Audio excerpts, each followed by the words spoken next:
So how do the muscle relaxants now act? So first coming to your depolarizing muscle relaxant or the saxamethonium. So as we said, 3 stages we discussed: resting state, active state, and the inactive state.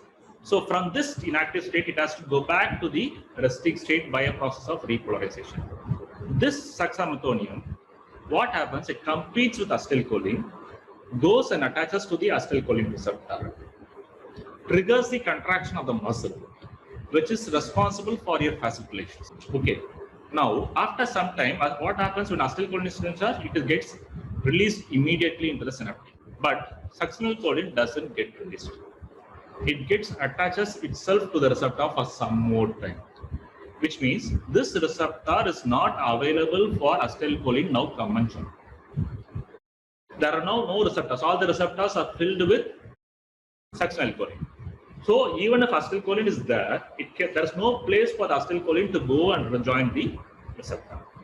So the muscle contraction will not take place. So it remains in the flaccid state. This is the cause for your fasciculations. This is the cause for your mechanism of action of saxamethonium. This is referred to as the accommodation role. Okay, this is how it is called as a persistent depolarization. We otherwise called as persistent depolarization. Why? For the repolarization from the inactive state to the resting state does not take place. Okay, that is a basic problem that happens here. Okay, so as I said, fasciculations, initial contraction, more number of acetylcholine are being released.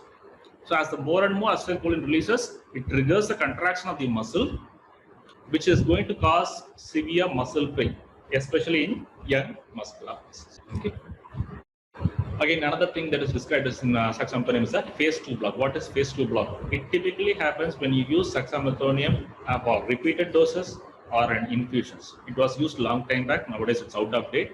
But sometimes it can happen even with a single dose. Okay, it is actually a complex between a saxamethonium depolarizing muscle relaxant as well as this one. Here, the membrane repolarizes. Okay, repolarizes, but this is not responding to the effects of the acetylcholine. It does not allow the acetylcholine to act on the receptor. That is why you have the phase 2. Now coming to the non-depolarizing muscle relaxants. So we imagine 2 alpha subunits just present. For a nerve for the contraction to happen, both the alpha subunits has to be occupied by acetylcholine. When you use a non-depolarizing muscle relaxant, it goes and competes with acetylcholine and goes and attaches itself to the one of the alpha subunit or both. Okay, depending on the duration of action, this bupropion or this non-depolarizers, they are not going to be released back into the circulation. So acetylcholine, even if it is present, it cannot go on. Effectively, non-depolarizers, they compete with acetylcholine for the acetylcholine receptors.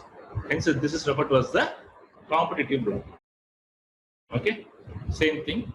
So just for difference between this one, non-depolarizers and depolarizers, here it is depolarizers, it is a persistent depolarization, whereas non-depolarizers, competition happens between acetylcholine and non-depolarizers.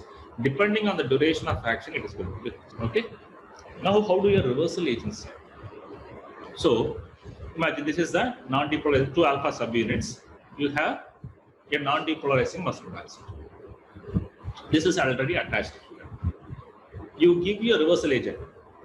Now this area, what you given? Anticholinesterase.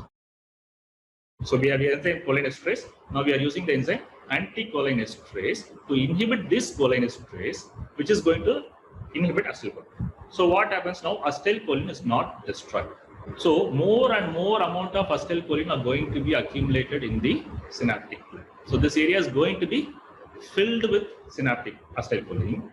So when the duration of action of these non-depolarizers is over, or when the half-life is over, when the time is ready to be displaced, when the non-depolarizer gets displaced into this cleft, and again this one will compete with acetylcholine.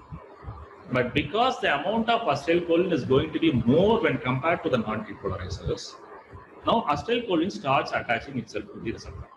Okay, this acetylcholine starts attaching itself to the receptor and initiates the contraction of the muscle.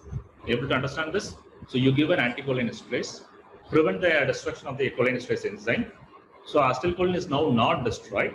more amount of acetylcholine starts accumulating in the synaptic cleft. So this acetylcholine competes with the non-depolarizer.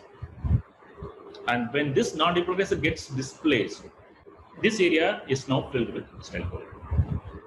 Okay, what will happen? You are given a muscle relaxant. Within 5 to 10 minutes, you want to reverse this agent. Now you want to fill this area with acetylcholine. Can we give a reversal agent like that? We are not allowed to give. Why? Even if this area is going to be filled with acetylcholine, only if the non-depolarizer is being displaced from this acetylcholine receptor, there will be space for acetylcholine. It is not going to go and displace the existing non-depolarizing muscle relaxant. You understand this? That is why we wait for the patient's spontaneous effect to come back and then start giving the muscle.